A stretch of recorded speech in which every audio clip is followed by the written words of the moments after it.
Frédéric Boisse et donc je suis étudiant stagiaire pour l'exposition Primus 1+3 à la Palud-sur-Verdon. Donc c'est une exposition d'art contemporain qui présente de nombreuses pièces, des pièces élaborées par différents artistes de Haute-Provence et également quelques artistes de toute la France sensibilisés à la cause de l'Église. Je parle de la cause de l'Église parce que l'exposition est là pour restaurer l'Église. Ce sont des œuvres que nous vendons et dont 20% sont reversés à la restauration de l'Église. Le reste va aux artistes.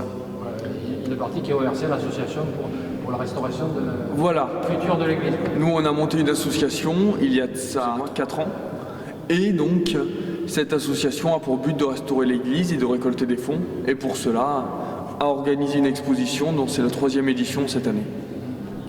Et la restauration, ça sera en collaboration avec la municipalité. Voilà, donc nous, la municipalité nous aide. On voit aussi avec le conseil général, la communauté de communes. Voilà.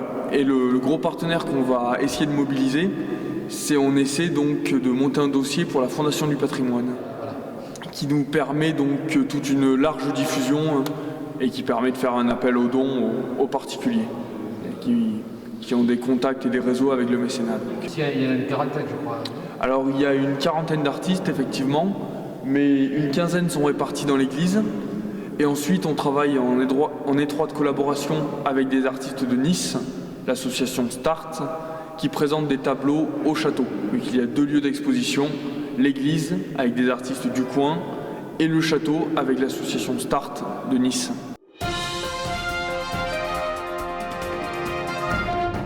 On ouvre, nous, à l'église, on l'ouvre de 10h à 13h et de 16h à 19h30. Donc voilà, moi je suis là en permanence, sauf le mardi où l'église est fermée. Et le château, c'est les mêmes horaires aussi? Non, le château, c'est 10h midi, 16h, 18h.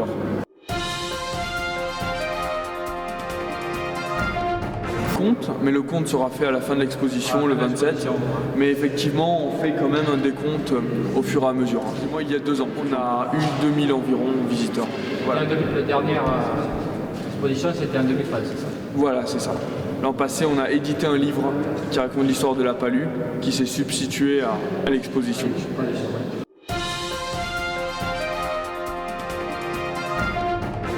L'avantage de l'exposition, ça va être quand même une grosse organisation. Ah, c'est de la... Contacter tout le monde, c'est une logistique incroyable. Et puis après, il y a tout le volet communication, diffusion, enfin, c'est du travail. Je suis venu 1 mois à l'avance pour pouvoir aider au mieux à la logistique, à la communication de l'événement. Un volet important et aussi donc pas toujours très commode à travailler. Oui. Là, il faut faire connaître l'exposition publique pour qu'ils puissent venir la faire connaître et donner envie. Voilà. Donner envie. Bon, les artistes qu'il y a, sont quand même des artistes reconnus. Ah oui, on a eu, donc dans notre catalogue, on a des artistes qui ont leur notoriété. On a une artiste cubaine qui est en ce moment à la Biennale d'art contemporain de la Havane. On a un homme très implanté sur la Côte d'Azur. Enfin, on a des artistes donc qui ont une bonne notoriété. C'est des œuvres donc qui ont un véritable cachet artistique. Voilà. Et l'exposition, elle dure jusqu'à quand? Jusqu'au 27 mai. 27 mai. Voilà. Donc, au 27 mai à 19h30, je fermerai la porte de l'exposition. Pour cette année 2020. Exactement.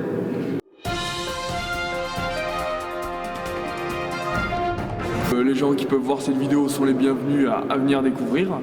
Si, la chose que l'on pourrait ajouter, c'est que c'est également pour nous, en plus des artistes, l'occasion d'ouvrir l'église, qui n'est pas toujours accessible au public.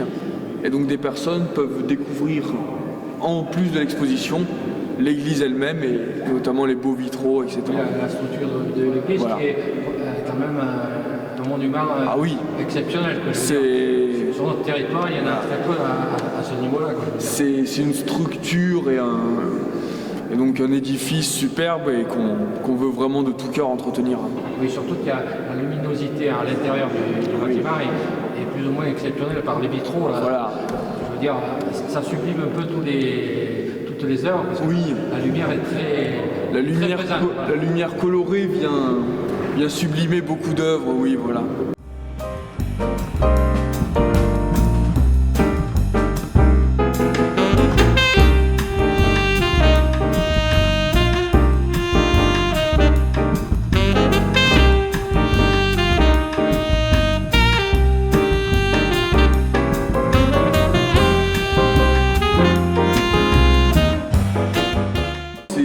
C'est un lieu d'exposition privilégié, hein.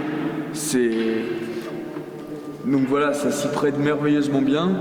Et donc en plus, nous, on aide un petit peu les artistes dans leur diffusion, vu qu'on les expose, et eux nous aident donc à restaurer ce bel édifice. C'est vraiment l'exposition et l'église se complètent parfaitement. Oui, ça fait une belle association. Oui, c'est une très belle unité, oui.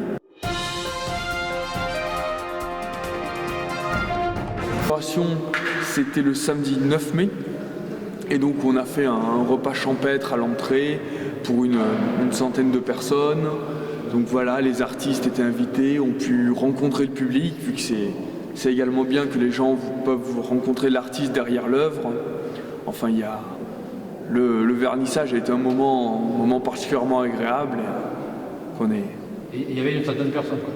Il y avait des personnalités aussi, je pense. Il y a eu une centaine de personnes qui sont restées manger, mais bien plus sont venues visiter, etc. Il y avait des personnalités de notre territoire. Oui, il y avait des personnalités locales, notamment du Conseil général, des personnalités liées donc à tout ce qui est médiathèque, les artistes qui étaient en soi des personnalités, et puis des élus locaux qui sont venus. Participer à cette initiative. Voilà, exactement. On peut dire que tout s'est bien passé, quoi. Oui, vraiment, le vernissage a été un moment très agréable pour tout le monde. Je vous remercie.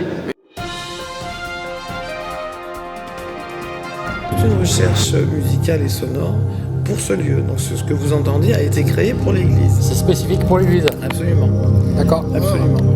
Donc il y avait en même temps que ce son, comme l'autel, on le sait, était tout dispersé par terre et tout, l'idée était vraiment de redonner à l'autel sa place en le laissant casser et en faisant émerger donc un orgue, parce qu'il n'y a plus d'orgue non plus dans l'église, avec dessus donc ces fameux CD qui sont peints.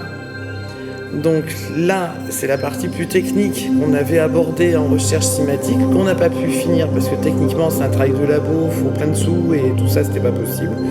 Donc je vous expliquerai après, il y a des petits panneaux explicatifs là justement, c'est-à-dire l'impact du son dans la matière, qu'est-ce que ça fait dans le sable, dans l'eau, etc. Et on tombe toujours sur ce genre de figures qui ont été étudiées au départ au 19e. Enfin, disons que c'est les seules traces qu'on a, parce qu'avant, il n'y avait pas de photos, il n'y avait pas de traces. C'est les fameuses figures de Chladni, voilà, qu'on a d'ailleurs au musée à Digne d'époque. Et donc l'idée, c'était de créer une ambiance sonore, c'est pour ça dont j'ai mis les chaises, les gens s'installent, ils rentrent dans la musique.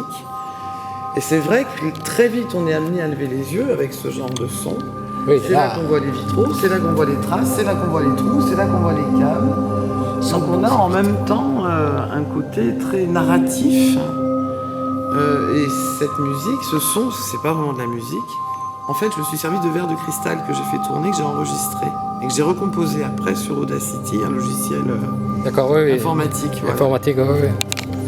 Et donc, on a vraiment à la fois l'impression d'une spatialité, soit sous-marine, soit aérienne, cosmique, on va dire, mais on est quand même dans des valeurs sombres. Quand on entend ça, qu'on ferme les yeux, on se voit plus dans du bleu marine que dans du bleu ciel avec du soleil et tout. Voilà.